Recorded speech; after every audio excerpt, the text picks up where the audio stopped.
Organizational norms influence behavior, and unethical behavior, particularly from senior management, can be contagious. So, the first step in an organization's fight against fraud is to establish an ethical culture within the organization. This starts by having an official policy on fraud. Fraud policies vary from organization to organization, but they usually contain definitions of activities that are considered fraudulent, a statement that all appropriate measures to deter fraud will be taken, confirmation that all instances of suspected fraud will be investigated and reported to the appropriate authorities, a direction to all employees to report suspected fraud. The policy should also set out the formal procedures to follow if fraud is suspected or discovered in the organization. It should state how to deal with the individuals involved, how to collect and preserve evidence, how to communicate with stakeholders, and, if necessary, the media. The policy should be communicated to all staff and fully implemented. It should be reviewed at board level as per the organization's internal norms for policy renewal. How to manage internal fraud. The risk of internal fraud occurring can never be eliminated, but steps can be taken to manage it. Regular training should be provided to all employees to make sure all employees understand what constitutes fraud.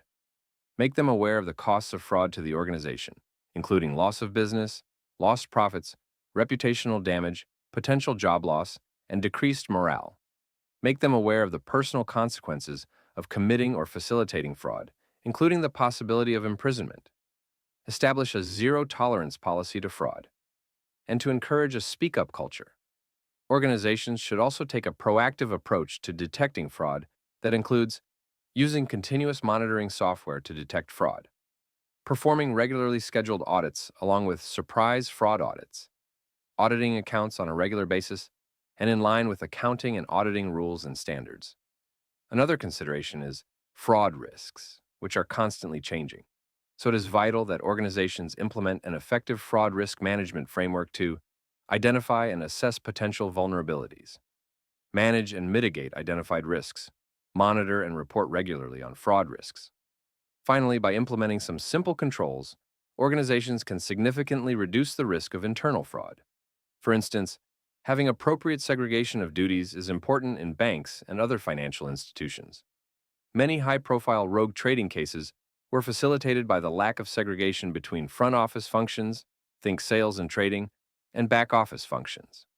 Some other examples of controls that help to prevent fraud include having a two-person sign-off procedure for all transactions, allowing sensitive information to be accessible to only those who need it to perform their job, ensure via system controls that employees' login credentials are changed regularly, making employees take their full allocation of vacation days each year, including requiring them to take a block of 2 weeks, where someone else may be required to perform their duties, conducting background checks on all first-time employees and contractors, conducting detailed background checks on anyone who might have access to the organization's funds, IT systems, and confidential information such as proprietary technology.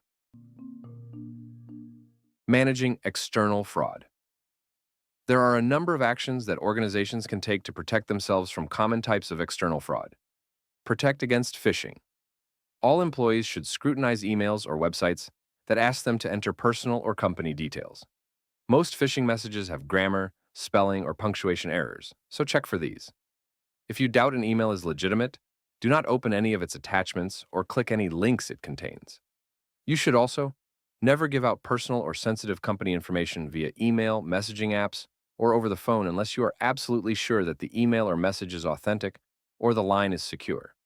Be suspicious of unexpected text messages that claim to be from a reputable source, such as a bank or executive of your organization, particularly if they prompt you to act urgently.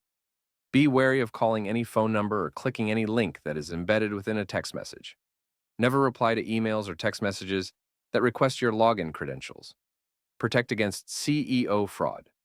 Payment requests that come with new or amended bank details should be independently verified. This includes internal emails from senior management that contain payment requests.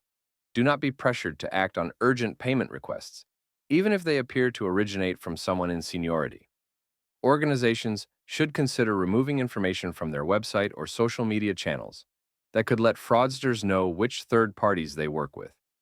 If you doubt an email is legitimate, Do not open any of its attachments or click any links it contains. Protect against vendor fraud. There are a number of control measures that can be used to protect against vendor fraud. One obvious but vital measure is to perform background checks on all vendors. It is also vital to have a written code of ethics that states how the organization expects employees and vendors to conduct business. The code should be reviewed and updated as per the organization's norms or as deemed appropriate, to reinforce the idea that the organization prioritizes ethical business practices. Finally, official whistleblowing channels or anonymous hotlines, such as a dedicated email address or telephone number, can help detect vendor frauds, particularly those involving collusion. Protect against long and short-firm fraud. Some steps that businesses can take to prevent long and short-firm fraud include checking the trading history of any company they deal with, checking the credit histories of those running the companies, asking the business for trade references, and check the authenticity of these references. Some criminals form companies to fraudulently provide references for each other. Being wary if the only way of contacting a company is by email or phone.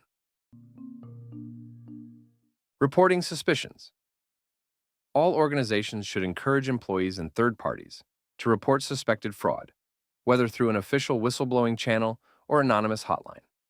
It is one of the most effective ways of deterring and exposing fraud, and can allow them to address problems before they lead to reputational damage and financial loss.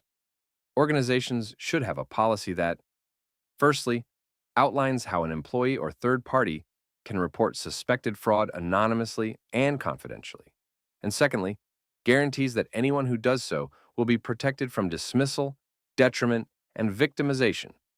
All reports of suspicious activity should be evaluated promptly and thoroughly. The content for this podcast is taken directly from Intuition Know-how's tutorial Fraud, taken from the Global Compliance course, which is part of Intuition Know-how's comprehensive regulation and compliance channel. Search Intuition Know-how to learn more.